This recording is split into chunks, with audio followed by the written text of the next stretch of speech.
Hey everybody, it's Bust with Battles with Bust number 423, and today we're doing battle with Ashe LeBlanc.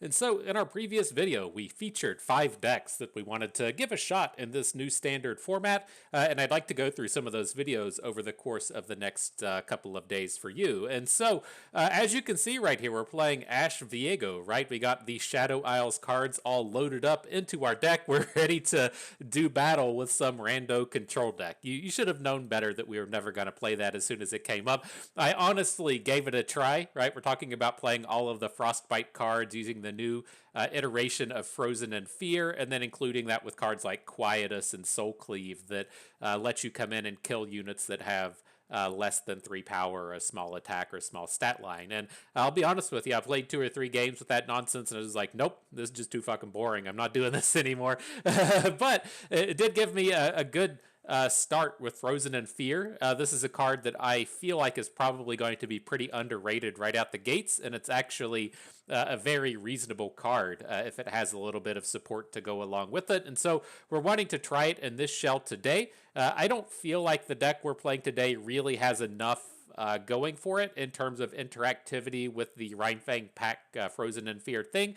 All right, we have the Frostbite into Trifarian Glory Seeker and then the Reckoning to go with it, but the Reckoning is very expensive. And so we'll try out the Frozen and Fear. It does have some side combos in our deck that it can generate a 5 attack unit on the basis of just playing a bunch of Frostbites. The unit has Overwhelm, which is always nice, and it does create a dog, which is going to tie into the card, which is probably going to be the highest impact card out of the balanced patch, which is the updated Glacial Saurian. And so the Glacial Saurian, a little bit different than it appears on your screen right now. It is a 5/4, so it lost a point of health, but it picks up a point, or it picks up the Overwhelm keyword, and so it's a very powerful attacker as it is now. And then the abilities attached to it are just kind of like extra, right? You know, it has the Omen Hawk ability to where it gives stats to the top units of your deck. That's great, but it has this card draw thing tied into it to where if you have a keyworded, or I should say a subtyped unit on the board, you get to draw a card. And so we've tied a little bit of our deck around trying to get extra access to this Glacial Saurian's card draw with the inclusion of Omen Hawk, which you don't always see in Ashe LeBlanc decks. We're playing Innovative Blacksmith to pick up the Weapon Master keyword, and then we also have that Frozen and Fear that we mentioned, which creates a dog. And so a few different ways to let us draw cards off the Glacial Saurian. I think this just makes it straight up better than including a card like Revna, and it has the potential to be better than the Trifarian Assessor as well. You don't necessarily get as much card draw as you would see off of the Assessor, but you get a much better unit, and oftentimes just drawing a single card is enough, given that a lot of the cards in this deck are fairly expensive. Otherwise, very straightforward ideals happening with the Ashe LeBlanc deck. We're trying to take advantage of the Frostbites, and so we have high-powered attackers like Ashe and Trifarian Glory Seeker, ideally hitting when our opponent's units have 0 attack. If they have a 0 attack unit, we get kind of a free challenge out of the Trifarian Glory Seeker, and then these cards all tie into the 5 attack matters kind of theme. The 5 attack matters will happen with the cards coming out of LeBlanc's flip, the card draw from the Trifarian Assessor, and then over to the right, the kind of removal spells in Bloody Business, needing a 5 power unit to come in and catch a strike. And so I think this is a pretty good first go. We'll have to kind of see how the meta develops in terms of really tuning this deck, but I think this is a pretty good starting point in terms of Ashe LeBlanc in the new meta, and also giving a shot to the Glacial Saurian and the Frozen and Fear. And so that's the deck. That's what we're going to be doing battle with today. Let's go ahead and head on in. See, like I told you, I played the Viego deck a little bit earlier, playing it's a control deck. Oh, that was just no fun, man. I don't get how people have fun playing decks like that. Just like hours and hours of boredom, where in between your boredness you do a math problem. It's just fucking boring, man. I guess that's appealing to some people, but it's just not particularly appealing to me. So into battle here, up against the Poro King. I'd like to come out against this as aggressively as we can. There is a little bit of argument for holding on to 2 LeBlancs. I'm curious how much opponents going to be running in terms of their silences, right? Silence now costs, or I should say, yeah, this is Silence Hush. Hush is the card. It only costs 2 mana now instead of 3, and you have to worry a little bit about our high attack, low toughness units running into a Hush. And so the Trifarian Glory Seeker, not a particularly strong unit in the face of a Silence, and then the same thing also applies to LeBlanc. And so I don't suspect we're going to get any attacks this turn, but as we roll around to our turn 5, we'll have LeBlanc on the board, we'll have Ashe on the board, we'll be able to do a little bit more. We're off on a new adventure. All right, Yuumi coming to the party. We'll just go ahead and throw down LeBlanc. We could wait until after combat. There's a 100% chance opponent's going to attack with this Daring Poro, but we'll just push the game along, you know. We'll just go ahead and get that LeBlanc on the board. Give it a shot, you know. All right, not a bad draw with the Brittle Steel. So we'll get the free Frostbite onto the Daring Poro out of Ashe, but the Brittle Steel gives us a little bit of opportunity to protect another unit, should that be a necessity.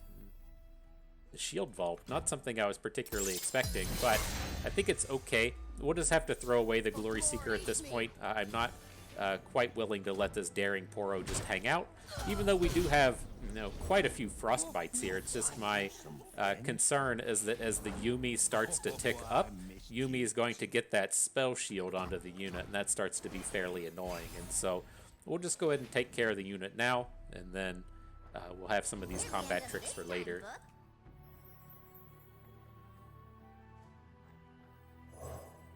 Alright, so I think this is going to be probably the safest Ice Veil Archer that we get. You know, we have to worry about our opponent playing cards like Poro Snacks just in the middle of combat.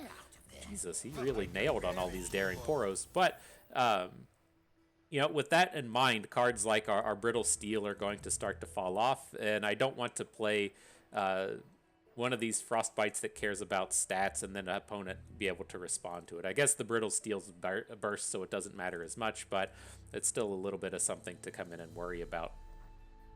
But let's get into a little bit of action here. I'd like to get this Poro Herder off of the board, but I don't really want to spend our Flash Freezes on it. Let's just go ahead and drop a Bloody Business on it while we have the mana.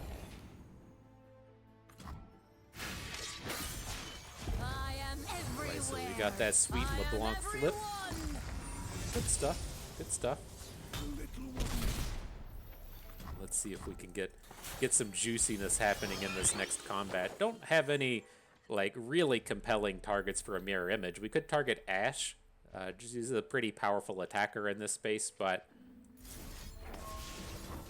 we don't have the Glacial Saurion or one of the card draw units to be copying with the mirror image here. Is the old Hush coming in? Sure. Classic misdirection.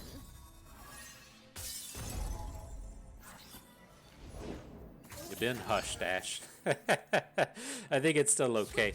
I'm gonna go ahead and send the squad in.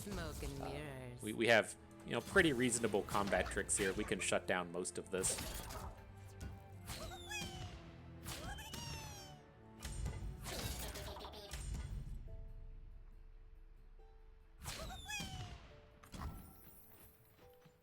I don't think we want to use the Ashe Flash Freeze here. She's a little bit too powerful, and so we'll save the Ashe Champion in case something turns up on one of these future turns here. Now we're ideally in a spot to where we can just pop him with the Reckoning, right? He's kind of behind on board. We'll see if he like opens up with Yuumi. I mean, I guess if he opens with Yuumi onto the patched Poro bot, we just don't really care. Opponent says that too much. About to get your Poro King reckoned, bro. All right, GG. Mark it a W for bust.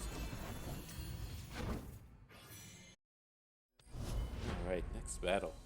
So yeah, we had a bit of delay in the videos rolling through. Kansas City got hit with I don't know, they call it a squall line, some kind of, I don't know, weather event. I'm surprised they didn't call it, you know, tropical storm something or other. You know, you have to have a really mega intense name for every weather event that happens. But yeah, it was actually, you know, it took me a while to get kind of used to the weather out here. I still get scared during like tornado season. Like if the tornado alerts come up, I get pretty worried about it, especially since we got some kind of weird mini tornado that hit pretty close to our house that the alarms didn't go off in time for. And so, you know, if you like grow up in Oklahoma or something, you're just kind of used to it. But growing up in West Virginia, we didn't have tornadoes, and so it was not something that I was really familiar with.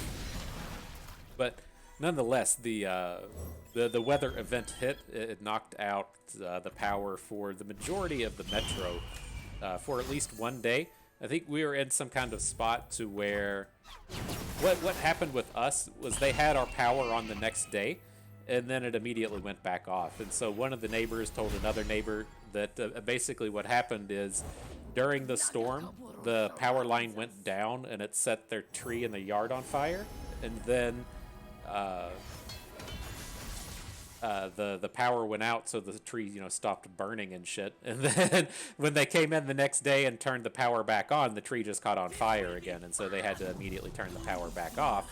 And then that got them into a spot to where, you know, you got to triage everything. And so if you have a easy one to work on that'll restore power to 1,000 people, or you have a tough one to work on that'll restore power to 100 people, you got to kind of go for the bigger bang for your buck, if you will. And so it took us about 3 days to actually get all the power back, and makes it a little challenging to record the YouTube videos when you don't have electric. And so I did manage to play in the open. I felt like I was just a touch underprepared. I felt like if I had managed to have maybe like 5 or 10 more hours of practice, I would have felt really good with the lineup. I was very happy with Bard Gera, and I was very happy with Scouts. The Tristana deck was close. That was the one where I felt like I needed a little bit more effort, but I couldn't decide if the mistake we ultimately ended up making was I had to kind of decide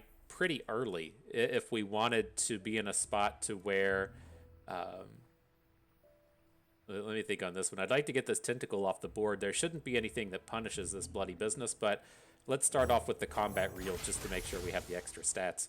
But no, like I had to kind of decide early if we wanted to play Bilgewater Demacia. We were going to play it, but the question was, do we want to play the triple Reaver's Row lineup and then use the Lucian deck, or do we want to play Scouts? And I kind of decided early on that I just wanted to play Scouts. I really like Scouts. It's a very nostalgic kind of deck for me. And so I just decided that I would come out and play Scouts. And you know, it may not have been the best decision, but it was a decision that I made, and we kind of just had to go with it. And so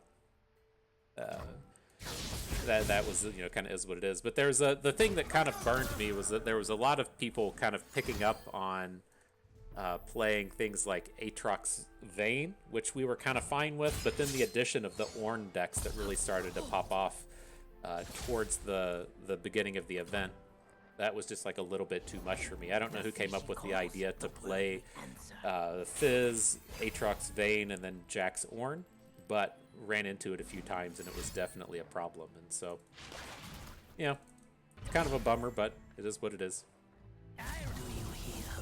Alright, what's going on with this one? We need to get this Reckoning done. The opponent's board is very susceptible to it, and so we should be able to do something here in a couple of turns. I don't think any of this is worth flash freezing this round. It's too important to have access to that on future turns. And so let's just at least load up the Assessor. We'll build up as much dudage onto the board as we can, and then on our next turn we'll look to drop a Reckoning. And so I'm reasonably happy here to get the Glory Seeker on board and give it a bonus stat. It's a now able to dodge things like Make It Rain. Interesting here, though. We have, you know, the 7 mana for Reckoning, which only leaves us with 3 behind. We do have the combat reel onto the Glory Seeker, though, which can give us an extra point of mana for the turn. And I'm kind of tempted to try and get a big blowout play this round. So I think we can add in Ashe. Get in an attack. He's not going to play the Leviathan, and he's not going to play Swain once we have this stuff on board. But it does give us a bit of opportunity for what we're able to do on the next round. Now this is kind of annoying. Need to get this tentacle off of the board. I guess we can just flash freeze it.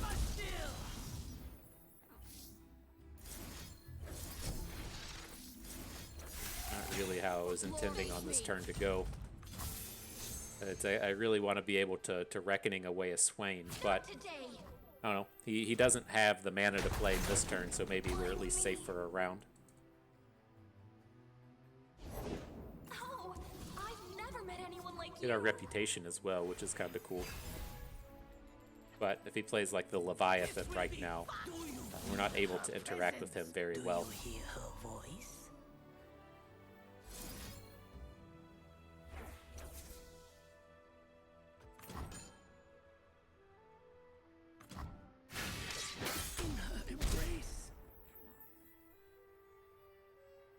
This is kind of brutal. I don't want to play the Tactician. I mean, I guess we have the 13 mana to do all of this stuff next turn, but that feels kind of bad.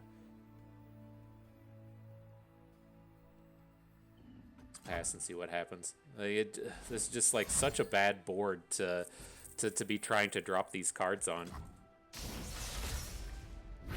Heavy Metal's pretty good. Alright, we'll just keep passing. It's like, even if we pull off the big combo, we're not gonna... Jesus. We're not gonna... like, really be doing anything here. No, we're just about to get savaged. Alright, keep passing. There's Swain. But now we don't have the unit necessary to Reckoning him off of the board, and so... I think we're still stuck. We'll add in the Tactician. Like, I'm curious how willing he is to block the Tactician with Swain. Let's not find out. let's just not find out.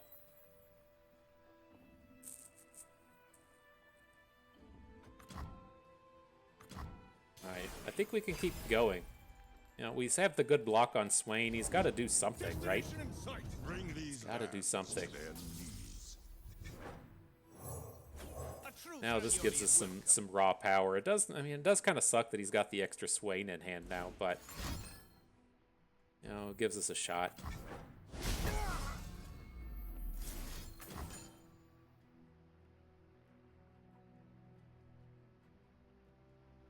Really needed a Glacial Saurion in this world. Get the big unit and the card draw and everything.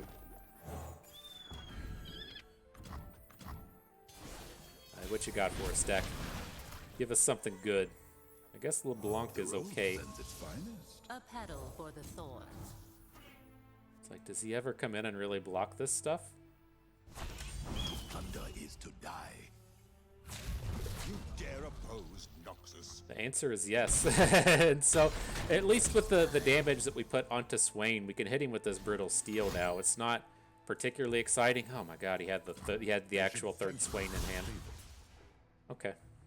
Well, we're not dead, right? We can still Brittle Steel Swain, but we can't block Swain because he has Fearsome. Oh my god, just have it all. we're out here just drowning for something to do, and it's just not turning up. All right, good game. Just put your units in the middle. There you go. All right, on to the next one.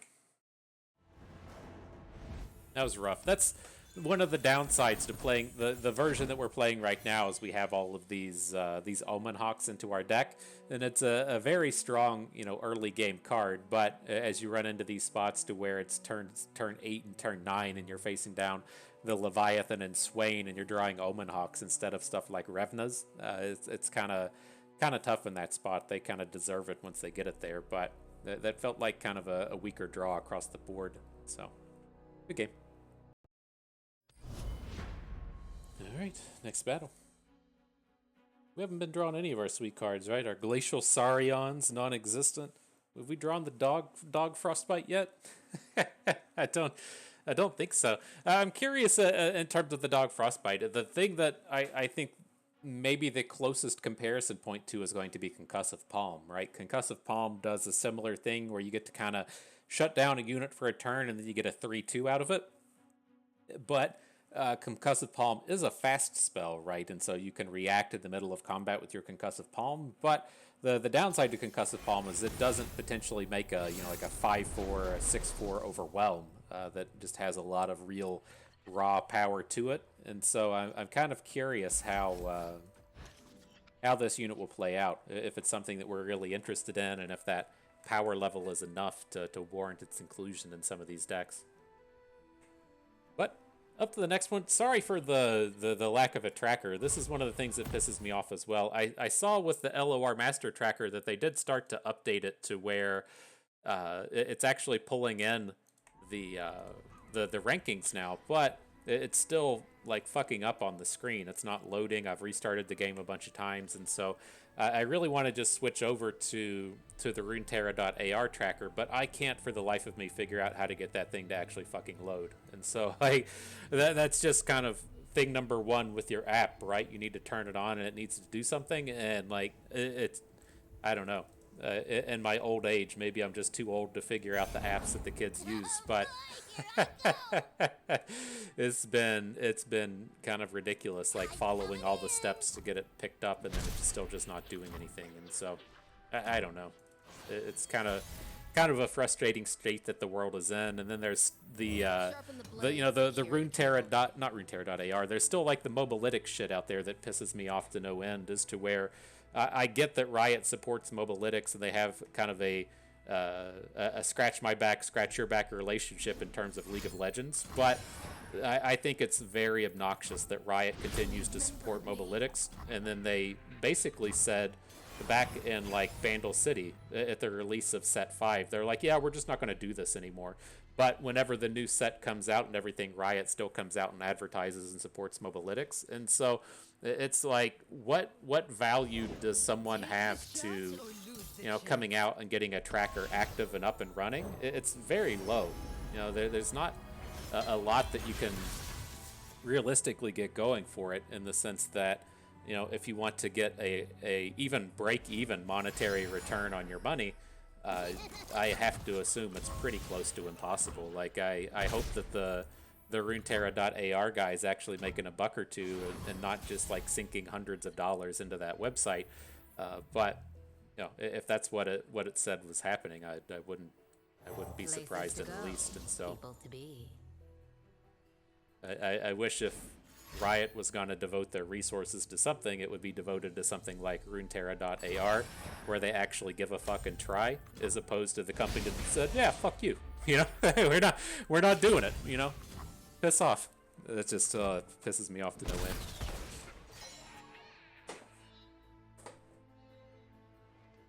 Ooh, I just got the reminder as well. I saw an article this morning on Reddit. It was up to the top of the front page, talking about toxic communities in gaming and how it turns players away from the games. And so in reading the article, I knew that the toxic community stuff was going to start with like Call of Duty.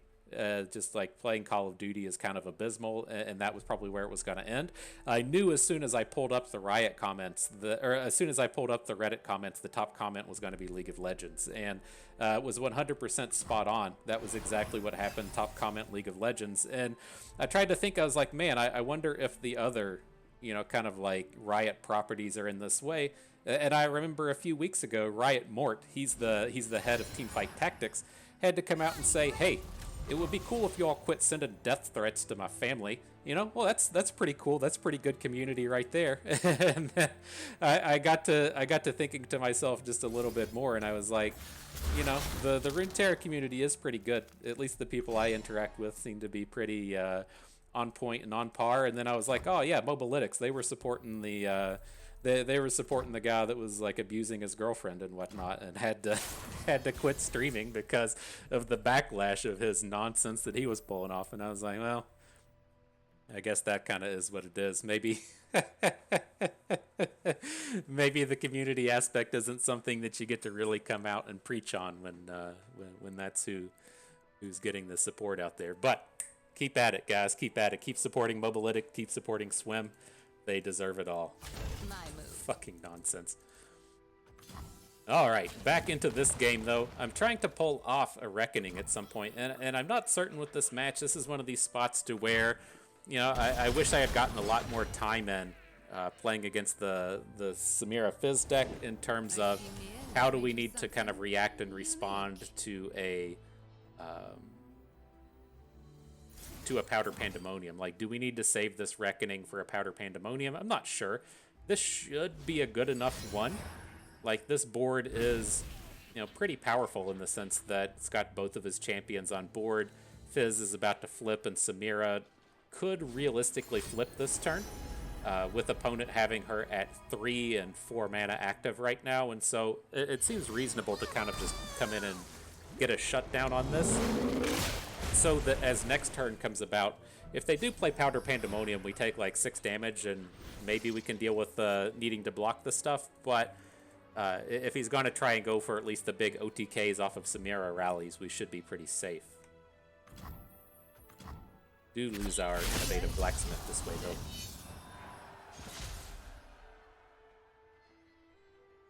though. Alright, let's see what nonsense hits the board now.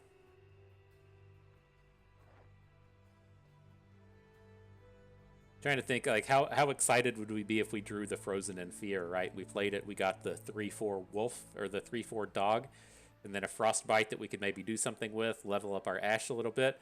It doesn't seem, you know, spectacular in this match, but I could definitely see a space where I would want that kind of ability. Are we just going to get Powder Pandemonium next turn? Should we just be dropping Omen Hawk here? I kind of want to bank up the mana so we can cast our spells, but if he hits us with the Pandemonium, we're going to be slow in terms of getting units on the board.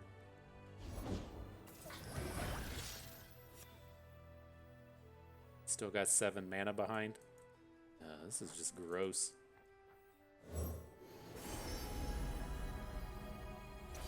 Alright, I'm going to go Shepherd's Authority. You know, gives us the 5 power unit, and we're never blocking this game, I don't think, and so I feel like that's probably reasonably safe. Let's add in Ashe. We got rid of that Samira last turn, and so if the Samira was on board, or if she flipped last turn, we would most certainly have to worry about just getting killed this round, right, off of a rally, but without her around, it's much safer in terms of what we can do with getting units on the board. Hey, it's the Frozen in Fear. We drew our big card, right? We got our thing. We got to get that on board, and so let's go ahead and summon our bro. We're pretty close to lethal here, right? If we can get in with this Ashe, this Frozen in Fear is going to be a 3rd Frostbite. We can go either Brittle Steel or Harsh Winds. I lean towards the Brittle Steel in this kind of space so that we can look to Harsh Winds on the opponent's next attack token, but if we need to freeze all of his units, then the Harsh Winds is going to be the better option.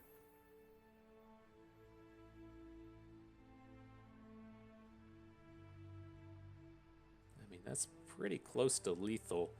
The thing you have to worry about here is if they have a combat trick to give a unit bonus attack, and then the Ashe ability stops working, right? So if we take the unit to 0 power and then he combat tricks it, he can get blocks in.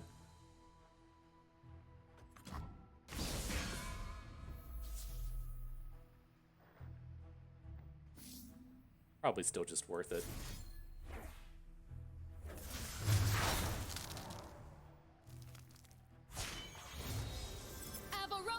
Guide me. Alright, Avarosa, guide me, please. I mean, it is a little bit tougher to have the combat tricks when you don't have when you don't have Samira on the board, right? They still play All Out, but without Samira on board, your additional copies of Samira flipping into All Out aren't a thing. Brittle Steel, nice generate, old burble fish. Well, he probably got that off the swindle, right? That would make sense.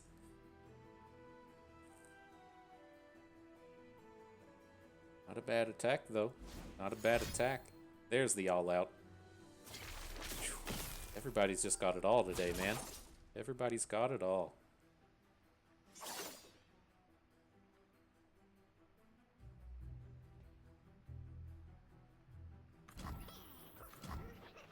Alright, so we're hitting for 7. I whisper truth into lies. And we still got some potential for next turn. Like, we'll maybe be okay if he has a Powder Pandemonium.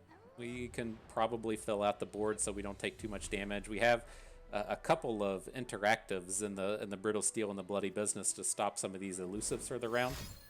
We might be okay.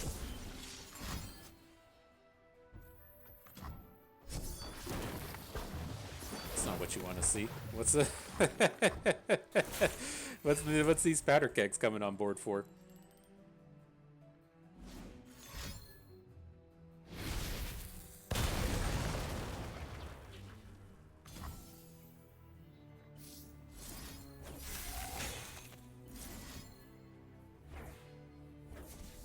Let's try and stop some of it. There is, you know, a touch of argument to just take the damage since it's not actually lethal, but it's gonna. If we took the 6, it would drop us to 2. He would get the stylish shot back in hand, and then from there, he only needs to deal 1 more point of damage, and so that's pretty questionable at that point as to whether or not to go for it. I feel much better now that he only has 1 card in hand.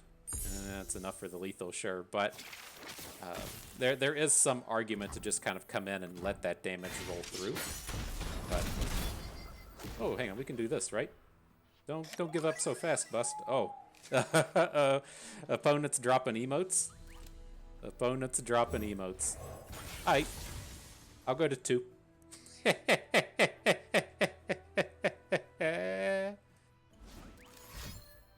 LOL. LOL. Bringing the old emote too early against Bust. I appreciate it, dude. I appreciate it. You help make my day when you do stuff like that. Alright, let's see what we can do. Let's see if we've managed to secure victory. LOL. LOL. I love it. I love it when they drop the emotes too early. Ooh, I got you to 1, Bust. Snap. Not enough, dude. Not enough. GG. Leave your emotes at home next time.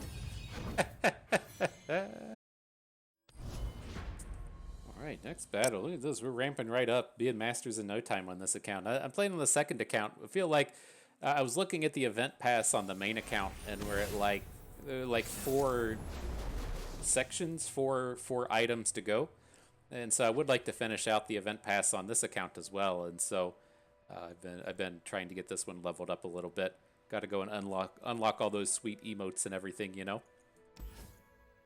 So here we're up against the Neeko Bandle City, and trying to think. You know, he's going to be very kind of interactive in the early game in terms of the units he puts on board. I'm kind of tempted to just hang on to the Glory Seeker and see what else we can find, but like I don't want the flash freeze there. It's just too expensive. If we curve 2, 3, 4, we're never going to use it. And I really just wanted like a Brittle Steel as a way to kind of have a cheap interactive ability, right? I don't want to play the Glory Seeker and just trade. We'll play it anyways, see if he actually has a play, but I assume we're just going to come in for either the 1 point of damage with the Omen Hawk or nothing at all. Looks like it's going to be the nothing. Big old nothing burger coming at you.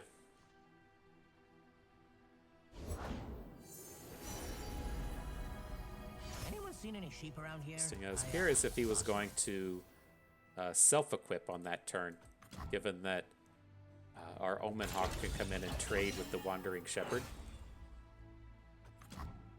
He did not go for it. We'll just take all the damage from this. I don't think we have to worry too much about the damage out of this deck. They are going to have rounds like eventually where they have Neeko, but outside of Neeko, all of their damage should be, well, that's not true. I was like all their damage should be kind of ground based, but I guess they're going to have access to both the cat and to the Saurion now having Overwhelm. My move. Neeko got the boosts in this one, man. That's Saurion. Well, I guess that's what we're gonna see come this next open. Everybody's complaining about the triple the triple Siren song decks. Now it's just gonna be triple Saurion getting in everybody's business.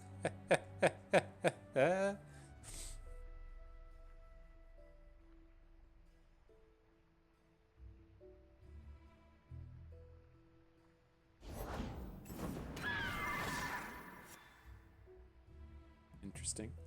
So he's going to pick up another bird off of that. I don't feel like there's a ton of value in adding this innovative blacksmith this turn. I don't really want him picking and choosing our high-valued units that he gets to kill. Like, he's gonna get something this round. Like, if he makes a scout attack into LeBlanc, I think it's okay, but I don't think we want to lose our Ashe here.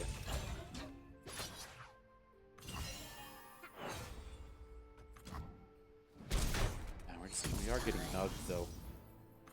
This triple bloody business is not where we want to be. We really need to get that extra strike in so that we can play these things on the cheap. Time is right. Strike now. So we fall to 6. We can get a little bit of heal out of the blacksmith. You know, we're not playing a dedicated forge deck, so she's not going to get a ton of stats in, but that helps. That helps. Show me a target. You're mine. We want to go for this? Like, we're at reputation 3. I don't think I want to do that. Let's do this. Let's add the blacksmith. I see these Shepherd's Authority and just like, ooh, so much stats, but we'll be at 5. We have the Omen Hawks onto the blacksmith, so it'll be a 5 that way. And then I think we shouldn't have, you know, any trouble hitting our reputation this round. But what I was initially thinking here was we can like attack with both, hook in the 3-power unit, and then the Sunhawk isn't enough to kill an Ashe, and so we had a bit of a potential advantage there. I don't think we're gonna need that.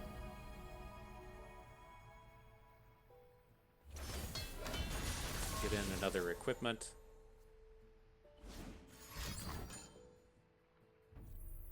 Well, that's kind of lame. I was really planning on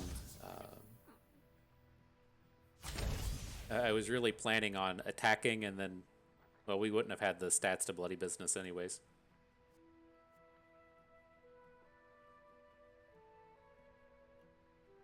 Okay.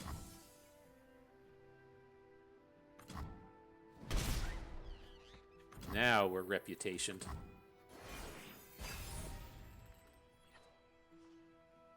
And a reckoning. Potentially useful. I mean, there's a good chance we can reckoning away the entirety of his board, except for the Lionhawk, and then we still have a bloody business for it. Let's see if he adds in another unit. How deep can we go with this? I feel like we probably need to stop about here. I don't want Neeko coming down with these. She's at 4 of 6 right now, but he's already attacked with a bird. And so if he does follow up with another Neeko, or if he does follow up with Neeko, I should say, she's not going to flip. Ideally. She's not going to flip ideally. But also in this space, if he only has one more unit, we can bloody business off, say, the Lionhawk, hook that other unit out of combat next turn with the Glory Seeker, and then get our 10 damage in for the kill.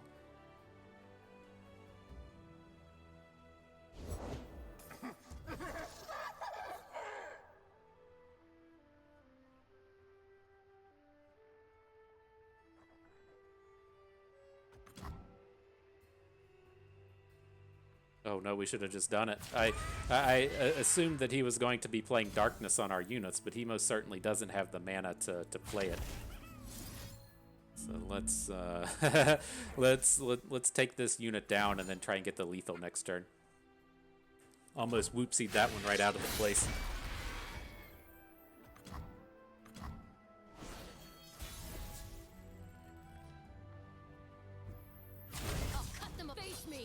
Alright, this is the way games are meant to be played. You put your Trifarian Glory Seeker on the board on turn 2, and then you just don't attack with it until turn 8. That's when you know you're doing it right.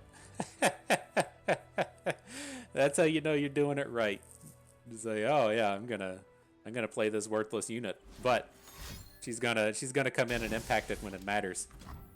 Uh-oh. Silence on the mini-T doesn't account for the equipment. Alright. GG.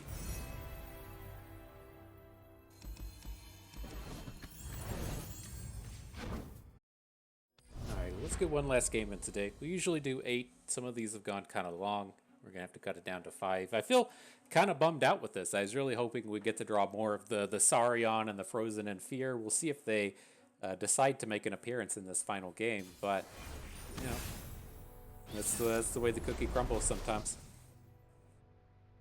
All right, and up against Viego Nidalee. Let's see what we can do. We'll hang on to this Glory Seeker.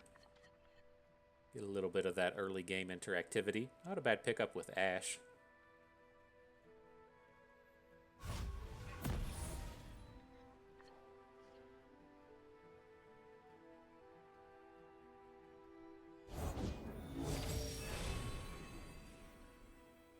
Get to drop this Glory Seeker on 2 and say, oh yeah, not attacking. It feels good, man. Feels good. At least she doesn't have to worry about Vile Feasts anymore. That's the thing that just still rolls through my head every time you're up against Shadow Isles and playing these small units. You gotta say, great, here comes the Vile Feast, you know? Just a moment. Here it comes.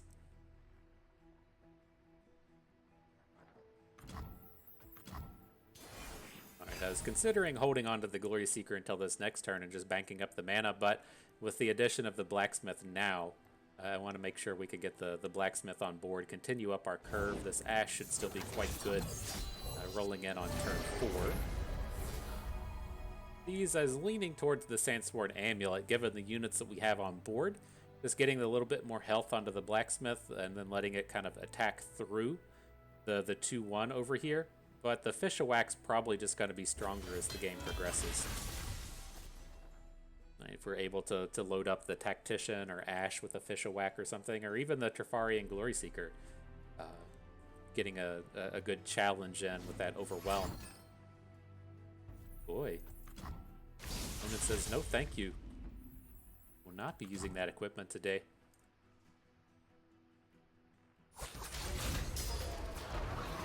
Go ahead and get this Bakai off of the board. We're not going to get any more value out of this Blacksmith, right? It's just a little bit too far behind in terms of not having any equipment, and then we don't have a ton of other equipment in the deck. So we can let it go. I don't think that's a big deal. Now our Ashe should be much safer. I think not. Dude's getting mad at me. He said, Bust, if you're not going to make the Viego videos, then I gotta I gotta come at you with them then. For glory, you're mine. Alright, let's wait and see if he blocks the Ashe. He's most assuredly going to, but there's no reason to kind of preemptively drop the Brittle Steel. And then if he has some kind of weird trick to just get us here, right? If he has a Shape Stone to make the Camaveran Soldier a 4/4 and get the block in that way, I guess you got us. But don't have to worry about it just yet. May have to worry about something like a Hate Spike, but he doesn't have the mana for Quicksands. Continue without me. Alright. Now our hand kinda sucks. The downside to playing the Flash Freezes or the Frostbites is that you don't have a way to, really interact with the board with these things. You can shrink the unit, but you can't actually kill anything, and so getting this triple Flash Freeze hand kind of sucks.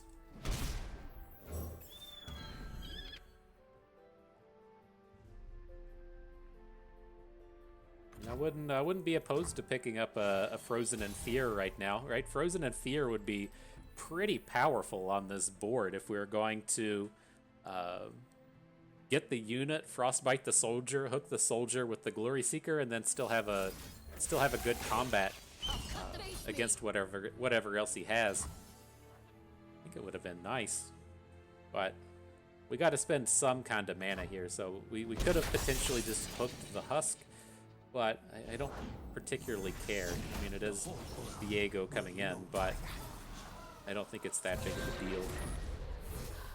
He is strong with Overwhelm. I'll give him that nugget, but that singular unit wasn't really enough for the round, I don't think.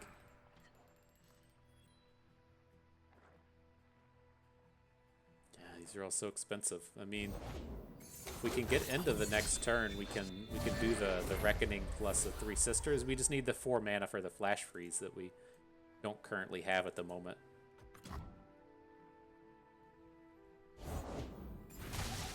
Uh-oh, that's a scary one. I like, Nidalee would kind of suck, but if he's got the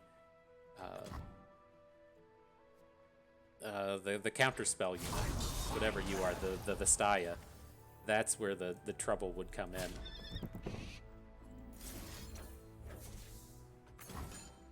Oh, we're just dead this way? A little bit oopsies. Let's see if he plays a spell. Oh, he does play a spell. Okay, okay. Appreciate it, because we were just dead otherwise. It's better to just not lose the game, am I right? I'm pretty sure I'm right on that one. Maybe you should have targeted the Vistaya with the Flash Freeze, taken an extra 3 damage, but popped the Spell Shield, and potentially get it with the Reckoning. Not certain it's going to matter now that Viego's is pretty ginormous, but there was a potential target there. Nope. Alright, GG.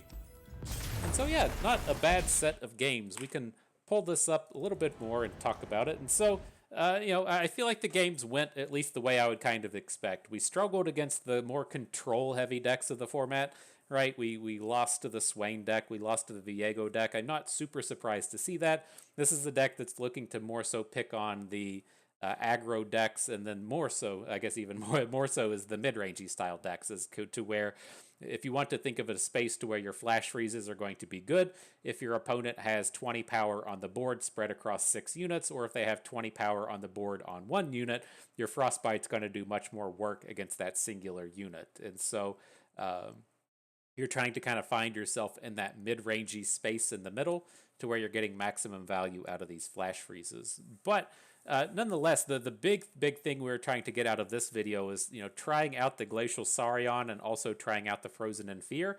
And I'm pretty certain I liked both of them in this. I wish we had gotten more opportunities to use the Frozen in Fear. They didn't really turn up, but I think the key with a card like it is going to find ways to take advantage of that slow frostbite. And so, when a lot of these cards come together, when they have multiple modes like this, how this is kind of multiple cards attached into one, you have to think of, how good is the primary mode, and then how good is the secondary effect. And as we were playing it, I kind of initially thought that the primary mode was going to be the frostbite, and then that the unit was going to be secondary. But I think the more and more I kind of get into this card, I think the unit is kind of like the primary thing that we're getting, and then the the frostbite is the secondary thing. And so, I mean, like getting a 2/4 overwhelm for 3 mana and then frostbiting something else for that additional 1 is a pretty good deal. I think that that's pretty okay, but the space we have in this deck is like, how all in do we actually want to be on these flash freezes,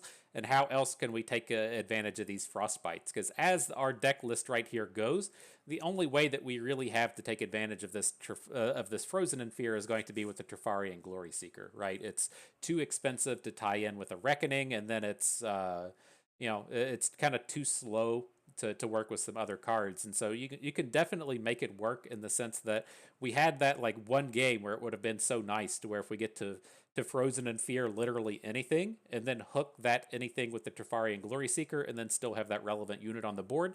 I think that that's the direction that we're probably going to want to look to take this thing. And I think that this might actually have a real place in the world. I think that this card definitely needs to be investigated. I think it has some potential talent. But again, the one that's going to be the big bruiser throughout the remainder of the season is going to be the Glacial Saurian. I was quite impressed with it here, even though we didn't draw it too much. And for me, it's kind of the same deal as we were just talking about the Frozen in Fear and the kind of different modes attached to it. With this thing, the primary mode is just the giant Omen Hawk, right? Having this 5/4 Overwhelm unit that gives the stats to the units on top of your deck. And then your next question is, how hard do I want to go to be able to draw a card off of this? And I feel like it was kind of close there. You do run it into the spots with this deck to where, you have an Omen Hawk on turn 1, you just play it, and then you have an Omen Hawk on turn 7. There's not a ton of incentive to put it on the board, but you can kind of hold on to that Omen Hawk to ensure that you get the card draw off of the Glacial Saurian. And so there's just kind of some like interesting spots in there like that, or chasing after the weaponsmiths is an easy way to go about it. Like I don't think that you need to go all in with the subtypes like you would with a Neeko deck, but you probably want like 6 or 8 subtypes in your deck if you want to reasonably draw a card off of this thing. But again, I don't think the card draw is the kind of main incentive to have this in the deck. I think that that's kind of the kicker that makes this thing extra good. And so I could definitely see us still being in a spot to where you want to play 3 Assessors and 3 Saurians, and then just fill out the rest of the deck in a different way. But interesting stuff. I think this is going to be a real contender. I think both of these new cards are going to be quite strong. It's just going to take us a bit more tuning to find out the really special place to incorporate these things. And so that's going to do it for us today. So I hope everyone enjoyed the video. Hope you maybe learned a thing or two along the way and had a good time watching. So this is Bust, and we thank you for being here.